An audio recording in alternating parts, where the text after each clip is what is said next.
Onde estiverem 2 ou 3 reunidos em meu nome,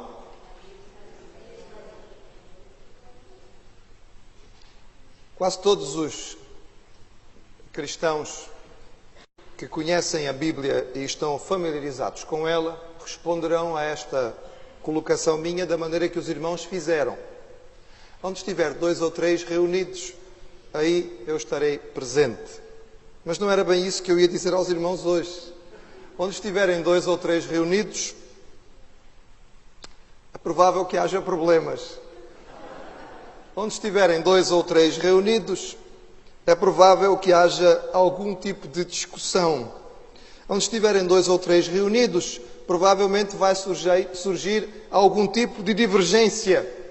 Onde estiverem 2 ou 3 reunidos, eventualmente haverá divisão. Infelizmente, isto que estou a dizer-vos é atestado pela própria história da Igreja. Exatamente porque Jesus tinha na unidade da Igreja um dos alvos principais.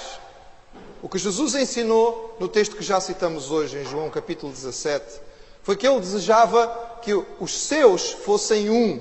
E Jesus disse, porquê queria isto? Ele disse, Senhor, que eles sejam um, como eu sou um em ti, para que o mundo creia. E a pergunta que nós devemos nos fazer muitas vezes é esta. Será que por vezes o mundo não crê? Porque aqueles que tomaram o seu nome não mostram a unidade que deviam mostrar? Será que esta luta e esta área tão importante, o inimigo tem tido vitória porque ele faz todo o esforço para dividir a Igreja e ao conseguir dividi-la, ele quebra a sua força, o seu potencial para o testemunho? Afinal, o que é que assinala a diferença? E aonde nós encontramos a divisão? O apóstolo Paulo começa a sua carta enviada à igreja de Corinto, igreja que ele conhecia muito bem. Ele fundou esta igreja, trabalhou ali 1 ano e meio. E ele começa a sua carta à igreja de Corinto com palavras de elogio e de ânimo.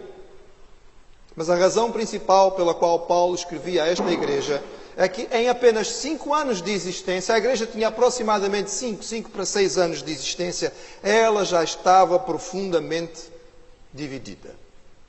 E é o que nós lemos, e eu convido os irmãos a abrir na primeira carta de Paulo aos Coríntios, capítulo 1, a partir do versículo 10.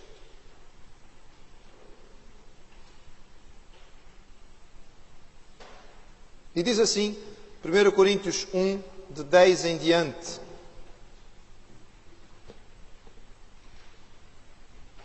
Rogo-vos, porém, irmãos, pelo nome de nosso Senhor Jesus Cristo, que digais todos uma mesma coisa e que não haja entre vós dissensões. Antes sejais unidos em o mesmo sentido, em o mesmo parecer.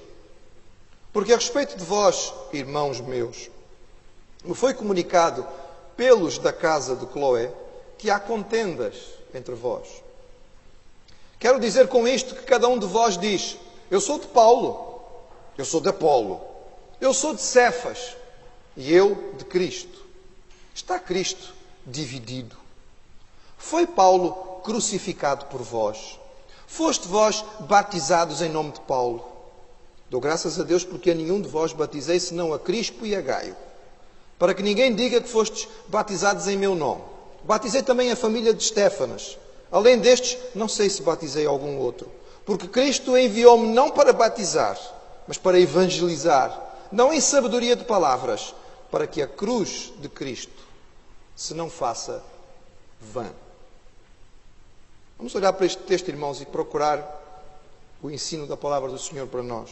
Paulo muda o sentido da sua carta depois dos primeiros versículos de saudação e de alegria e de alguma gratidão por aquilo que ele sabia de bom que acontecia em Corinto. Ele diz, porém, ele muda. E mesmo no sentido, no original grego, há aqui uma mudança no sentido de direção. Ele percebe-se, para quem lê a carta, que depois da saudação, agora vamos tratar das coisas que são realmente importantes, porque há coisas importantes a tratar. E é interessante que Paulo vai usar 2 vezes a expressão irmãos quase que de forma seguida, ele está lembrando a esta igreja que eles são irmãos. E ele vai abordar inicialmente a sua primeira preocupação, que era esta que era a raiz de tantas outras, a divisão da igreja. Paulo usa a palavra cisma no original. Esta palavra era uma palavra grega que era usada, por exemplo, para roupa rasgada, para ossos partidos, ou para a divisão dos partidos políticos. Havia fratura na igreja de Corinto. Era uma igreja que corria o risco de ser olhada de fora como alguém que está vendo alguém vestido com roupas em farrapos. Pela leitura da carta, nós sabemos que havia algumas razões para a divisão, ou para as divisões na igreja de Corinto. Havia preferência por líderes diferentes. Havia inveja sobre a questão dos dons espirituais. Havia diferentes condições sociais, desde escravos, aqueles que eram livres, pobres e aqueles que eram ricos. Havia orgulho racial entre judeus e gregos. Havia adeptos da filosofia que se orgulhavam das suas proezas intelectuais diante de outros que eram pessoas mais simples. Havia até uma discussão entre os que eram solteiros e que achavam que isso era superior a ser casado. Havia aqueles que tinham experiências teoricamente especiais do Espírito e por isso se julgavam melhores. Havia várias razões para a divisão e Paulo pede, logo no início da carta, solenemente, em nome de Jesus. Ele usa um apelo poderoso, irmãos. Ele diz: rogo-vos. Paulo algumas vezes nas suas cartas usa esta expressão. É uma expressão muito forte. Seria mesmo suplico. Eu vou de joelhos diante de vós e vos suplico, por favor, pela misericórdia. Não é? E ele usa o nome mais poderoso que ele pode usar para fazer esta súplica, pelo nome de nosso Senhor Jesus Cristo. Não havia nada mais sério para Paulo pedir. Ele sabia o quanto isto era importante e ele precisava que os crentes da igreja de Corinto costurassem as suas diferenças, soldassem as suas fraturas, emendassem as suas dificuldades. A sequência sugerida é importante, irmãos, porque a palavra de Deus, quando nos dá uma sequência, evidentemente que esta sequência tem valor. E ele diz: para que haja entre vós, não é? O mesmo sentido e o mesmo parecer. Ou seja, para que vocês possam pensar da mesma maneira e depois então chegar a conclusões idênticas, para que depois a vossa ação seja conjunta. Paulo sabia que as diferenças doutrinárias que existiam na igreja estavam a levar à separação. Corinto ainda não era uma igreja dividida, ou seja, não havia várias igrejinhas, não, ainda havia uma só. Mas este grupo estava a ponto de se partir e esta divisão ia impedir que houvesse um bom testemunho. Como pastor cuidadoso, ele por 2 vezes usa a expressão irmãos. Ele quer lembrar a esta igreja que eles ainda são em Cristo. E ele diz: por favor, tenham a mesma mente. Pensem da mesma maneira. É claro que Paulo não está pedindo para que as pessoas pensassem da mesma maneira no que diz respeito a todas as coisas. Uns gostam de verde, outros gostam de vermelho, outros gostam de azul, outros gostam de amarelo, outros gostam de lilás. Não era isso que Paulo estava a falar. Uns gostam de bacalhau à brasa, outros preferem bacalhau no forno. Não era disso que ele estava a falar. É claro, ele estava a falar àqueles crentes a respeito do seu credo, do conjunto das suas convicções. Ele estava a falar da sua vida moral, dos seus princípios éticos. Ele diz: se vocês não forem capazes de pensar da mesma maneira, se vocês não conseguirem trabalhar a diferença para chegarem a um consenso naquilo que é a vossa doutrina básica, qual é o vosso entendimento básico da vida moral diante de Deus, não é possível haver unidade. Não é unidade nas formas externas, não é uma preocupação em fazermos as coisas exatamente iguais uns aos outros. É unidade nos aspectos fundamentais do coração, em espírito, em Cristo. Nisto era obrigatório que houvesse união. E como é que Paulo sabia das divisões da igreja de Corinto? Ele sabia pelos da casa de Cloé. Nós não sabemos que a informação não foi dada especificamente por Cloé. A maioria acredita que era uma mulher, mas há quem diga que pudesse ser um homem. Nós não temos a certeza absoluta.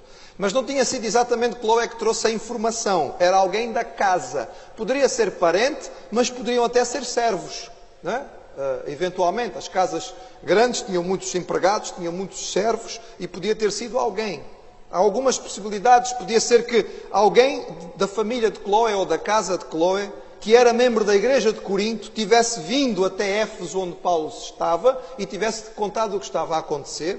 Mas também é possível, não é tão provável, que Cloé fosse de Éfeso e alguém da sua família tivesse ido até Corinto e tivesse visto o que estava a acontecer e tivesse contado a Paulo. Seja como for, irmãos, o que nós devemos perceber aqui é que os da casa de Cloé não eram queixinhas.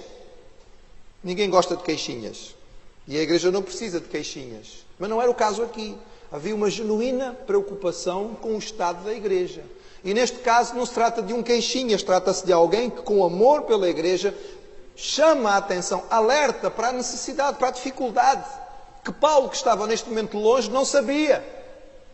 E chegando a Paulo disse, olha, lá em Corinto as coisas estão complicadas. A igreja está-se a dividir. Está a haver aqui vários partidos dentro da igreja e isto está a criar uma grande dificuldade. Eram crentes estes que contaram a Paulo o que acontecia, verdadeiramente preocupados com a situação da igreja e sabendo do amor de Paulo por aquela igreja, contaram a ele. E nós lemos então quais eram as divisões que havia naquele momento. No versículo 12, eu sou de Paulo, eu sou de Apolo, eu sou de Cefas, eu sou de Cristo. A maioria dos autores, dos estudiosos da palavra do Senhor, interpreta, irmãos, que nós temos aqui 3 divisões e não 4.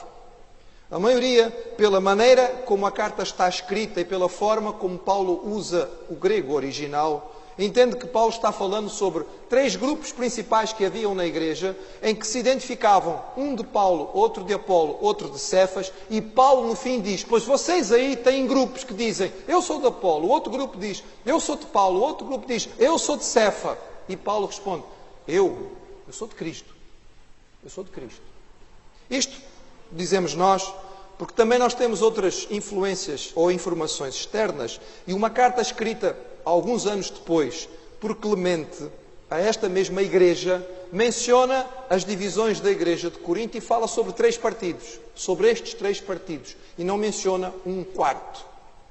Há alguns autores que acreditam que esta expressão eu sou de Jesus refere-se a um quarto grupo, mas é provável que na verdade fossem 3. Um grupo era chamado os de Paulo. Provavelmente seria a maioria. Seriam gentios, porque Paulo tinha trabalhado essencialmente com gentios em Corinto. Seriam aqueles que tinham formado a base inicial da igreja, aqueles que tinham se convertido inicialmente com o apóstolo Paulo. Seria o grupo que tinha sido fundador e tinha Paulo como seu líder incontestável. Não foi ele aquele que iniciou a igreja, é ele que nós temos que obedecer. É o seu ensino que nós vamos seguir. Havia outro grupo, que eram os de Apolo. Apolo era um judeu, tinha vindo de Alexandria, e era um homem muito versado na filosofia grega. E ele deu à igreja, não somente o seu conhecimento e a sua capacidade, mas talvez alguma interpretação ou alguma maneira de trabalhar o texto e o ensino da palavra de Deus de acordo com a filosofia grega. Era um pregador exímio, extremamente bem preparado, um homem muito intelectual, com uma argumentação que agradaria, sobretudo, aos intelectuais que usavam muito a sua parte racional. E haveria dentro da igreja de Corinto quem tivesse se ligado muito a ele. Vamos dizer, era o partido dos intelectuais. Nós gostamos daqui do Apolo, quando ele prega, é noutro nível, é outro nível. Está lá em cima, não é? Nós gostamos da mensagem dele. Era o grupo dos intelectuais da igreja. E havia os de Cefas. Cefas é o nome aramaico de Pedro, apóstolo de Jesus, o pescador. Nós temos aqui, provavelmente, um partido judeu, ou judaizante. Eram aqueles que seriam a minoria na igreja de Corinto.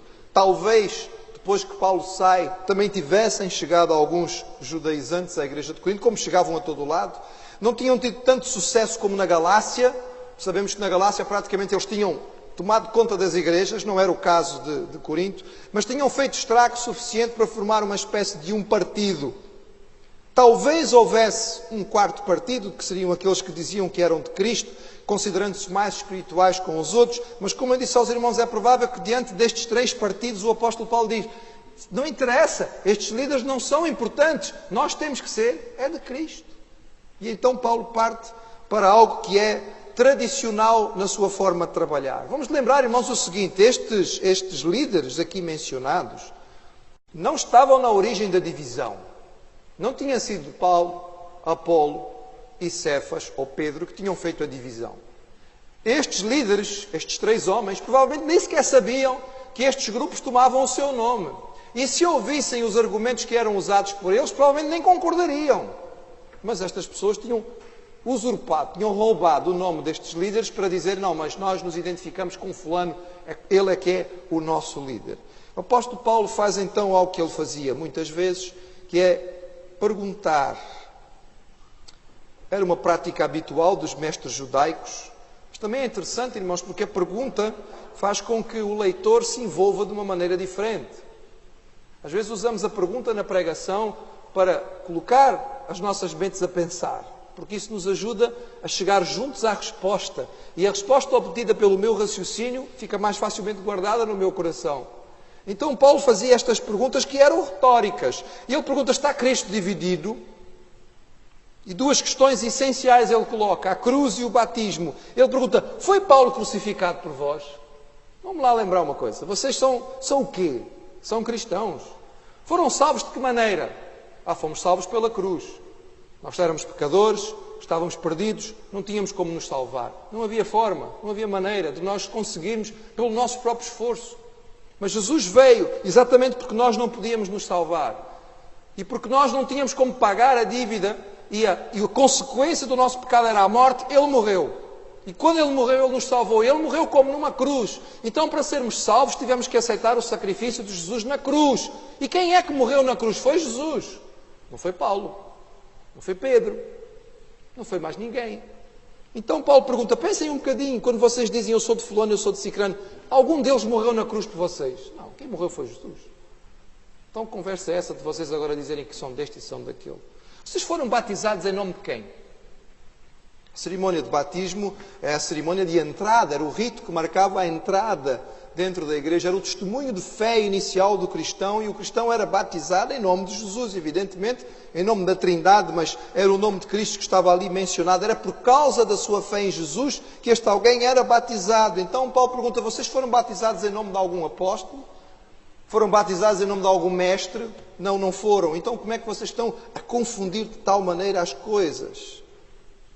Ele se mostra desta maneira, como apenas um instrumento de Deus.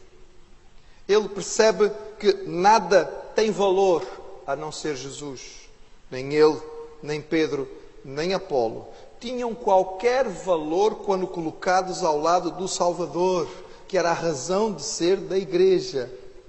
É Jesus que tinha trazido a salvação e era completamente sem sentido e tolo se apegarem a qualquer pregador, evangelista, pastor, profeta, apóstolo, fosse quem fosse. Homem é homem.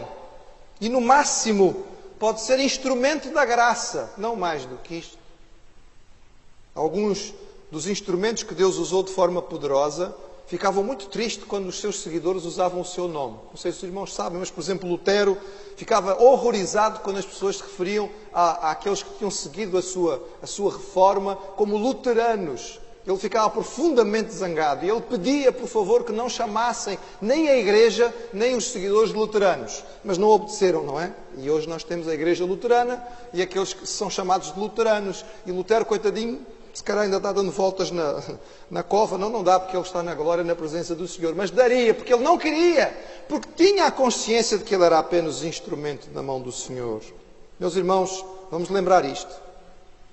Nós vivemos hoje um tempo na Igreja de Jesus, em que vão aparecendo, por vezes, estrelas no meio evangélico. E às vezes as igrejas evangélicas têm a tendência para prestar quase que uma espécie de adoração a alguns líderes, a alguns pastores, a alguns pregadores, a alguns cantores, grupos, líderes de louvor. Eu vou na igreja tal porque lá vai cantar fulano. Eu vou em tal igreja porque lá prega cicrano. Meus irmãos, fulano e beltrano são meros instrumentos. Só pela graça de Deus. Nós devemos dar graças a Deus pela vida, pela fidelidade. Nós devemos aproveitar a bênção que aquele irmão ou aquela irmã podem ser para nós. Mas o foco não pode ser desviado, porque é um só. Nós não recebemos mais do que um. É só Jesus. E Paulo ainda menciona aqui que ele não tinha batizado quase ninguém naquela cidade. É interessante isto, irmãos. Ele menciona que tinha batizado a Crispo. Nós sabemos pelo livro de Atos que Crispo tinha sido o chefe da sinagoga, que saiu da sinagoga junto com Paulo, portanto um dos primeiros a se converter. Gaio é provavelmente uma das pessoas na casa de quem Paulo ficou, pelo menos temos esta menção quando encontramos na carta aos Romanos uma referência a Gaio como alguém em casa de quem Paulo ficou, então talvez tenha sido uma das pessoas que o hospedou em Corinto, então ele também batizou a Gaio. E sabemos pela carta aos Romanos que Estéfanas e a sua família foram dos primeiros convertidos, então Paulo batizou ali os primeiros que se converteram. Provavelmente o que acontece é que depois chega Timóteo e Silas, e esta parte do batismo Paulo deixa para eles. Porque talvez ele já tivesse a experiência da primeira viagem e até aqui, de saber que ele como apóstolo tinha uma posição talvez de mais destaque na igreja, as pessoas que eram batizadas por ele depois podiam vir a se orgulhar, porque eu fui batizado por Paulo. Quem sabe quem me batizou? Foi fulano tal. Então, para que isso não acontecesse, ele não batizava, deixava que os outros, assim como Jesus no seu ministério também não batizava. Os irmãos lembram-se? Ele mandava os discípulos batizarem, para que ninguém depois não viesse a se orgulhar com isto. Paulo não está a desprezar o batismo, irmãos. Nós lemos aí no versículo 17, Cristo não me enviou para batizar. Ele não está a desprezar o batismo, irmãos. Ele não está a desprezar isto. O que ele está-nos a mostrar aqui, através desta expressão também, é que ele via o batismo como aquilo que era.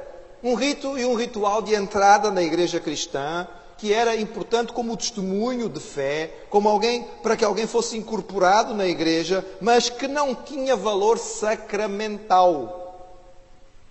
Vou recordar aos irmãos, existe uma diferença fundamental entre aquilo que o Senhor Jesus Cristo nos deu e que nós seguimos como as instruções, as cerimónias principais que Ele nos deu, não é? E aquilo que depois passou a ser instituído por parte da Igreja Cristã como sacramento. Sacramento é uma cerimónia ou um rito que confere graça. Não é isso que nós queremos, irmãos. Ninguém é abençoado pelo batismo ou pela participação na ceia. É abençoado antes. Porque foi salvo, então é batizado. E porque percebeu o que o sangue e o corpo de Jesus representa, participa da ceia. Eu digo isso, irmãos, porque é bom nós irmos lembrando. Eu já vi muita coisa acontecer. Eu vi, por exemplo, uma irmã numa igreja onde pastoreei, que na hora da ceia pegava um bocadinho de pão e guardava. Depois perguntou-se ela porquê. Não é? Já era tão pequenino e ela levava um bocadinho para casa. Porquê que a irmã leva este bocadinho para casa? Pastor, eu ponho na despensa.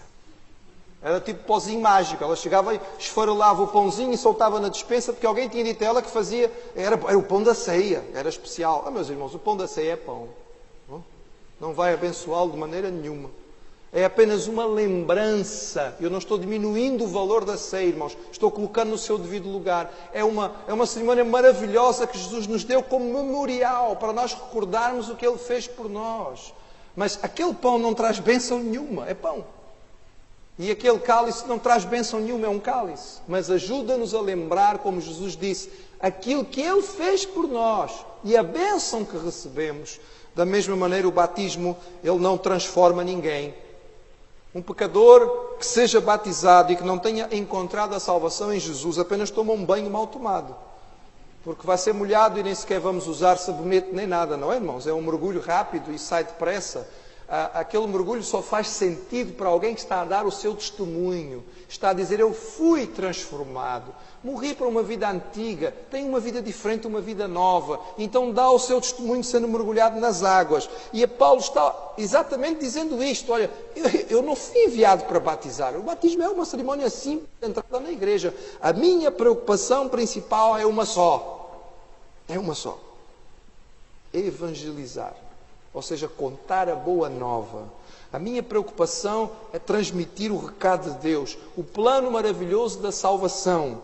Não na sabedoria humana, com a grande capacidade de argumentação, porque o alvo e o foco tem que ser a cruz. A cruz. O missionário fundador da igreja recusava dar a sabedoria, recusava dar a capacidade intelectual, a importância que os coríntios queriam lhe dar. Não era por sabedoria que se chegava à salvação. Não era pela capacidade filosófica que se chegava à salvação. Era pela cruz. Era a cruz. A cruz de Cristo era o foco e era a forma pela qual nós podíamos ser salvos. Logo, o apóstolo Paulo nos ensina neste texto como é possível haver união na igreja. Primeiro, irmãos, a união não é natural. Não é natural. Naturalmente nós temos dificuldade com o próximo. Naturalmente nós vamos divergir, discutir e acabar muitas vezes por odiar. Onde estiverem 2 ou 3 reunidos, o potencial para a confusão é enorme. Nós nunca teremos unidade, por mais compatíveis que sejamos, se nós quisermos depender da nossa própria força. Não é natural. Não é intelectual, irmãos. Não se trata de uma questão de raciocínio apenas. Nós não iremos conseguir chegar a uma boa unidade na igreja através de bons argumentos. Se Deus não agir, o melhor argumento só serve para dar mais raiva. Já lhe aconteceu de ganhar uma discussão com alguém? Provar por esta pessoa, por A mais B, que ela está errada? E quando você pensa, bem, fiz uma coisa maravilhosa, consegui mostrar a esta pessoa que ela estava errada, provei-lhe racionalmente que o seu pensamento não condizia. E aí você olha na cara da pessoa à espera de que ela tenha um sorriso de gratidão. Muito obrigado, você elucidou-me. E você olha para a cara da pessoa e ela está cheia de raiva. Já lhe aconteceu? Está zangada. Ela não queria estar errada. Ela não quer aceitar o seu erro. Não é, irmãos, não é intelectual. Nós não vamos chegar lá através de argumentação. Devemos ter argumentos. Devemos. Não devemos aceitar simplesmente falar sem ter a defesa da nossa fé. Mas não é por lá que nós vamos chegar. Não é por meio de líderes fortes, irmãos. Algumas pessoas dizem, não, a igreja para ficar unida tem que ter um líder forte. Se temos um líder de pulso, então a igreja vai caminhar. Irmãos, a união provocada por um líder forte é no máximo fraca e passageira. Pode levar um grupo a estar durante algum tempo ali unido, mas vai acabar por falhar, irmãos. Porque se ela depender do homem, o homem sempre acaba por fraquejar. Líderes aparecem e desaparecem e a igreja permanece. Líderes vêm e vão. A bênção de Deus é contínua. Um dia o líder vai, o Senhor levanta outro. Ministérios que aparecem são diferentes, mas a igreja de Jesus permanece e ela está estabelecida em algo muito mais forte. A união da igreja, irmãos, é obra do Espírito Santo. Se o Espírito não agir em nós e nos nossos corações, nós não permitirmos que Ele triunfe em nós, quebrando as nossas barreiras, nos dando a humildade própria de quem entende a graça da salvação, não vai haver condições de ultrapassarmos as nossas diferenças. Aquilo que nos une é a cruz. O cristão precisa viver próximo do Senhor, sobre a sombra da cruz. Sabe porquê, irmãos? Porque a cruz nos humilha para poder nos capacitar. São os paradoxos da Bíblia, da Palavra de Deus. Quando fores fraco, então serás forte. Quando somos fortes, irmãos, somos fortes na nossa própria força. E nós pensamos assim, eu sou capaz, eu tenho condições, olha o meu currículo, com certeza que eu consigo. Nessa hora estamos em grande perigo. O risco é enorme, porque estamos a acreditar que somos capazes de fazer alguma coisa. Pedro dizia ao Senhor Jesus naquela noite de quinta-feira, eu morro por ti, Senhor. Por ti eu faço qualquer coisa. Era a sua própria força a falar. Estava tão fraco que daqui a bocadinho correu, fugiu. E depois qualquer empregada doméstica foi capaz de lhe perguntar, mas tu também andavas com ele. E ele, cheio de medo, blasfemou e disse, nunca vi o homem na vida. A força do homem, irmãos, a força do homem. Mas quando somos fracos, nós baixamos a guarda e nós recorremos a um poder que é superior a nós, que nos pode realmente capacitar. Quando estamos sobre a sombra da cruz, nós percebemos que ela nos traz quebrantamento, sensibilidade ao pecado, busca da santidade, fome de Deus. E quando nós estamos focados nisto, irmãos, aqueles que estão unidos nisto, irmãos, têm uma unidade sobrenatural no Senhor, que não pode ser derrotada por nada. Jesus disse, edificarei a minha igreja e as portas do inferno não prevalecerão contra ela. Amém?